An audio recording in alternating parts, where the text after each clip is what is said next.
Җәйге эссе көннәрдә агач куаклар безнең ярдәмгә мохтаҗ, чөнки бер үсемлек тә озак вакыт сусыз яши алмый. Шөкер, табигатькә битараф булмаган, үсеп килүче буында агачларга сак караш тәрбияләп яшәүче гаиләләребез бар.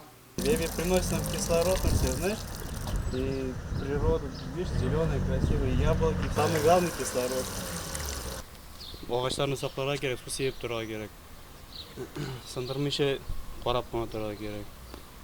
Бу эшкә сезнең фикерегезчә балаларны да тарту кирәкме? Балаларны обязательно тартырга кирәк, балаларны бәләкәй чактан үстереп, эшкә өйрәтеп үстерергә кирәк.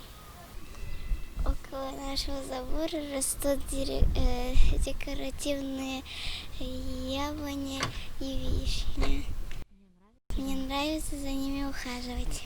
Ык ярында урнашкан гаилә аланындагы агач куакларда бүген ярдәм көтә.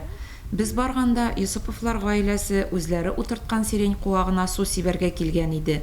Хикмәт әле бит агачның кичкенәлеге зурлыгында түгел, менә шу гаиләнең үзенең истәлеген булдыру. Менә диләрәләр бер заман үсеп җитәр. Шушы никахлаша торган аланда янәшә генә бит инде. Шушы аланга никахлашырга төшкәчтен менә без теге вакытта утырткан идек. Шушы агачны бергәләп тәрбияләп үстердек дип горурланып сөйләрлек булыр дип ышанып, өметләнеп торабыз инде.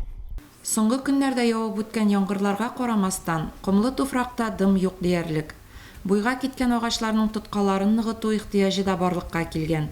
Шул сәбәпле мәгариф бүлеге хезмәткәрләре гаилә аланында өмә оештырдылар. Бүгенге көнгә менә күпчелек агачларны караучы кызганычка каршы юк, аларның астын чистартып, әзрәк кенә тигезләп, яңадан бәйләп, кортлаган агачлар да бик күп, аларның әзрәк кенә кортларын җыеп килүче юк. Шуңа инде без моның өчен бик борчылдык та инде, шуңа чыгарга булдык.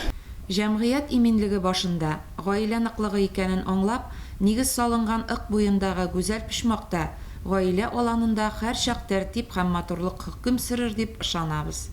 Светлана Фазилова, Динар Нуретдинов, Айрат Фазилов, Мөслим телевидениесе.